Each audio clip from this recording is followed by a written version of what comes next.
네, 안녕하세요. 고승은입니다. 더 활기차게 말씀드릴 수 있도록 더 노력하겠습니다. 얼른 건강 회복할 수 있도록 최선 다하겠습니다.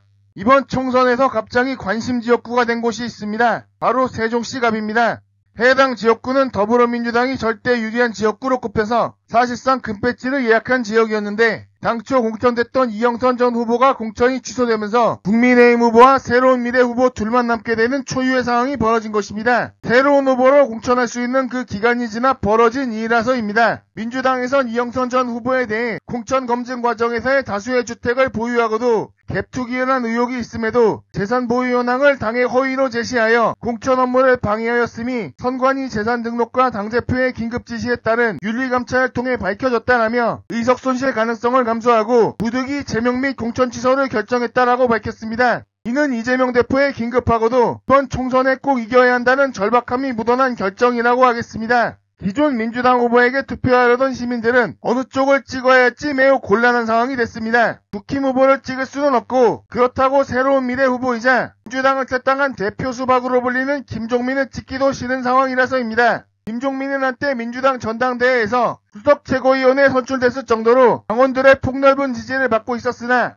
또 한때는 검찰개혁에 앞장선 정치인으로 알려져 있었으나 도리어 추미애 전 법무부 장관의 발목을 잡은 당사자로도 지목된 바 있습니다. 그 이후 민주당 대선 경선에서 이낙연 쪽에 서면서 이재명을 공격하는 데 나섰고 대선 이후엔 더욱 이재명 물어뜯기 최일선에 선 바 있습니다. 이재명이 77.77%라는 압도적 득표율로 당대표에 선출됐음에도 압도적 지지는 오산이나 우기지 않나 또 이재명 대표를 압도적으로 지지하는 당원들을 천원당원이라 비하했다는 구설수까지 올랐던 자라서입니다. 민주당원과 지지층이 김종민을 더욱 증오하게 된 원인으로는 지난해 9월 이재명 대표에 대한 체포동의안 가결투표 파문입니다. 당시 민주당 의원들 중 최소 30여 명이 가결표를 던진 것으로 드러난 바 있는데 김종민은 이원욱, 설훈, 조홍천, 이상민과 함께 가결 오적으로 지목되며 거센 비난을 받았습니다. 이 가결 오적은 민주당을 탈당해 국힘, 개혁신당, 새로운 미래로 뿔뿔이 흩어졌군요. 김종민이 탈당하지 않고 기존 지역구인 충남 논산 계룡 금산에서 경선했다면 전 논산시장인 황명선 현 후보에 완패했을 가능성이 매우 높습니다. 통상적으로 붙었어도 이기기 어려웠을 텐데 이번 경선에서 반명 수박들이 줄줄이 쓸려나간 사례들을 보면 더욱 가능성이 없었겠죠.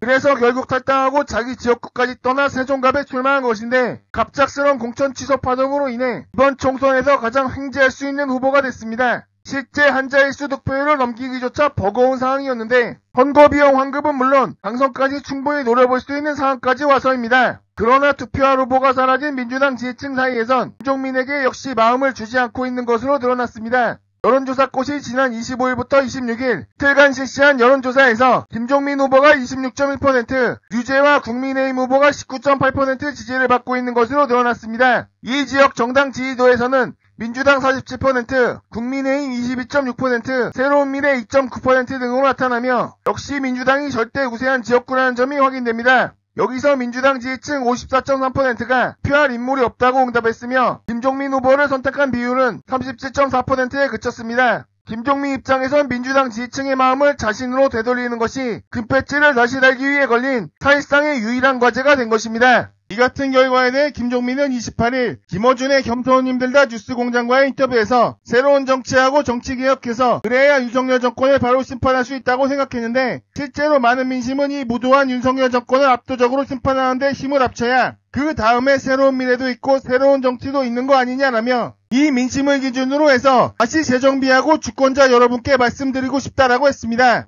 김종민은 지금 여기서 내가 민주당 지지자들 결집시키지 못하면 이게 국민의힘의 세종시가 넘어가는 것이라며 그래서 정말로 바짝 긴장해서 민주당 지지자들과 함께해야 한다는 생각이라고 했습니다. 김종민은 윤석열 정권 심판에 대해서 새로운 미래나 김종민이 다른 생각 가지고 있지 않다는 걸 보여드려야 하고 제가 뿌리가 민주당이며 검찰개혁 윤석열 검찰과 가장 앞장서 싸웠던 정치인이라며 윤석열 정권 심판하고 정권 교체하는데 민주당과 힘합쳐서 함께하겠다는 걸 분명히 약속드리고 가장 앞장서겠다라고 목소리 높였습니다. 김종민은 현재 자신에게 안고 있는 민주당 지지층의 반감에 대해선 마음의 상처에 대해 정말 죄송스럽게 생각한다라며 민주당원과 지지자 여러분들이 탈당과 신당하는 과정에서 마음의 상처받으시고 섭섭했던 것들에 대해 정말 죄송하게 생각하고 민심을 바탕으로 해서 다시 정치의 원칙과 소신을 다시 한번 재점검하고 재정리하는 기회를 갖겠다라는 말씀드린다라고 했습니다. 또 김종민은 같은 날 세종시청 정음실에서 가진 기자회견에서도 검찰 정권 압도적 심판하기 위해서는 범민주 진영의 단결이 절실하다라며 새로운 미래와 민주당, 조국혁신당 등 검찰 정권 심판과 정권 교체라는 목표를 함께하는 세력은 모두 힘을 합쳐야 한다라고 했습니다. 김종민은 이어 제가 지난 몇 개월 동안 우여곡절을 겪으며 확인한 민심은 검찰 정권의 심판 없이는 민생도 미래도 새로운 정치도 불가능하다는 게 압도적인 민심이라며 검찰 정권을 심판하고 정권 교체를 위해 힘을 합쳐야 한다라고 강조했습니다. 김종민은 세종갑 지역의 민주당을 지지하는 시민들은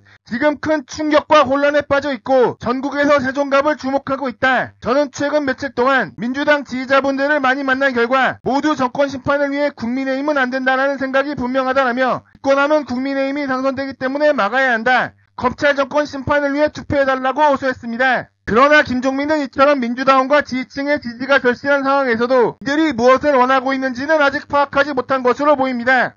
그저 국힘을 찍으면 윤석열을 도와주는 것이니 자신이라도 찍어줘야 한다는 식의 발언은 또 이제 와서 힘을 합쳐야 한다는 식의 발언으로는 택도 없어 보입니다. 자신이 민주당에서 힘을 합치지 못하도록 흔든 점에 대한 반성이 없어서입니다. 가결오적으로 지목된 김종민은 지난해 9월 27일 이재명 대표의 체포동의안 국회 통과 직후 법원에서 구속영장이 기각된 것과 관련 TBS 김현정의 뉴스쇼와의 인터뷰에서 사법 리스크를 안고 방탄정당을 한다는 국민의 불신에서 벗어날 수 있는 계기를 만들었다라며 만약 우리가 똘똘 뭉쳐 만장일치로 부결을 시켰다면 이재명 대표나 민주당이 어떤 결과는 나왔겠나 방탄정당 싸움을 지리하게 했을 걸 생각하면 끔찍하다라고 했습니다. 김종민은 나아가 떳떳하게 영장실질심사 받고 털고 안하고 주장했던 분들, 가결표 던졌던 분들한테 당이나 이재명 대표가 고마워해야 하나라는 질문에 그럼요라고 적극 동의하기까지 했습니다. 이재명 대표를 검찰의 소나기에 넘기려 했던 자신의 행위가 마치 잘한 일이라도 되는 듯 표현한 거지요. 또 김종민은 지난해 12월 19일 불교방송 인터뷰에서도 홍영길 전 대표의 구속과 관련 이재명 당대표가 개인 사법 문제로 여러가지 재판을 받고 있으니까 불똥이 당대표 본인한테 옮겨올 것 같아서 사실 처리를 못하는 것 아니냐라며 결국 통합비대위로 가야 한다라며 이재명 당대표 사퇴를 거론하기도 했습니다.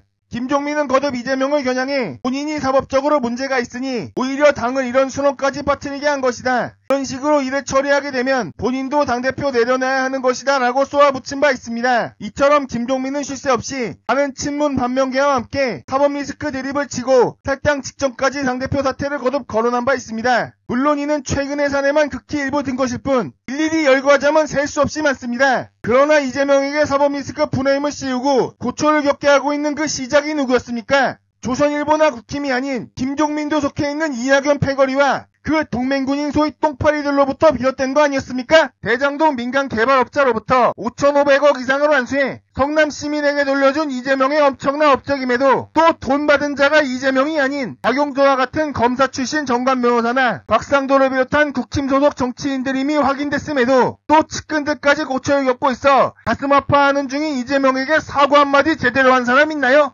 김종민이 이런 이재명 물어뜯기에 대해 석고대지하고 엄중히 이낙연 패거리들이 누명 씌운 것을 인정하지 않고선 민주당 지지층이나 당원들의 화는 결코 풀리지 않을 것이라 단언합니다. 김종민은 현재 금배지를 주기 위해 사과하는 척이나 하는 것으로 보입니다. 또 만약에 당선될 경우 언제든 국힘으로 넘어갈 가능성까지 제기되고 있습니다. 물론 김종민은 저의 고향은 민주당이고 제 정치의 시작은 노무현이며 나는 검찰개혁에 가장 앞장섰고 윤석열 검찰과 가장 치열하게 맞섰던 인물이라며 이를 부인하고 있는데요. 김종민은 자신이 노무현 정부 시절 청와대 대변인이었다는 점 등을 들어 친노 정치인임을 강조하고 있지만 정작 조경태와 같은 사례도 얼마든지 있는데 과연 김종민의 말을 신뢰할 수 있겠습니까? 김종민이 민주당과 지지층 사이에서 최소한의 신뢰 얻는 방법을 제시하겠습니다. 이재명에게 사법 리스크 드립을 계속치며 체포동의안 가결까지 앞장섰던 점에 대한 석고대제, 또 자신이 천원당원이나 비하했다는 구설까지 휩싸인 민주당원들에 대한 공개사죄, 여기에 더해 이낙연 패거리들과 똥파리들이 이재명에게 누명을 씌워 윤석열 정권 출범에 크게 기여했다는 점 공개인정, 이 세 가지는 최소화해야 한다고 봅니다. 모든 것이 중요하지만 세 번째 사안만큼은 더욱 중요하다고 봅니다. 최소한의 그 과정이 없다면 민주당 지지층이나 당원들의 입장이 김종민에게 표를 줄 만한 어떠한 이유도 없어 보입니다. 그렇지 않고서야 국힘 후보보다 김종민이 과연 낫다고 할 수 있겠습니까? 같은 편이라 자칭하면서 정작 뒤에서 칼을 꽂는 자가 훨씬 더 위험한 건 당연하지 않습니까? 그런 최소한의 과정조차 없이 김종민에게 표를 준다면 김종민은 더욱 고개를 들며 과거보다 더한 짓을 할지 모릅니다. 김종민이 저렇게 계속 사고 같지도 않은 사과로 넘어가려 한다면 세종갑의 민주당원들이나 지지자들 입장에선 투표장에서 백지 투표로 응수하겠다고 선언해주는 것이 좋아 보입니다. 비대면 투표하기 위해 투표장에 가면서도 지역구 투표에선 백지를 내어 우리의 의사를 보여주겠다는 선언이죠. 찍을 후보가 없어서 백지냈다는 것 역시 본인의 의사를 표현하는 방법 중에 하나입니다. 만약 김종민이 윤석열 심판 여론에 힘입어 당선되더라도 백지 투표가 많아지면 많아질수록 또 국힘 후보와 표 차이가 적으면 적을수록 김종민은 더욱 식물 국회의원으로 전락하는 것입니다. 즉 김종민에게 정치 세명 마감하고 싶지 않으면 그동안 한 행위에 대해 석고대죄하는 것은 물론 알아서 지라고 요구하는 겁니다. 세종갑의 민주당원들이나 지지자들 입장에선 김종민에게 우리한테 표 받고 싶으면 이렇게 하라고 더욱 요구해야 하는 겁니다. 이런 식으로 김종민을 더욱 응징하고 쪼아대는 과정이 있어야만 민주당 내에서 아직도 이재명을 흔들고 싶어하는 또 당원들의 영향력을 어떻게든 줄이고 싶어하는 자들이 감히 어떤 수작도 할 수 없게 될 겁니다. 오늘도 감사합니다. 늘 건강하십시오.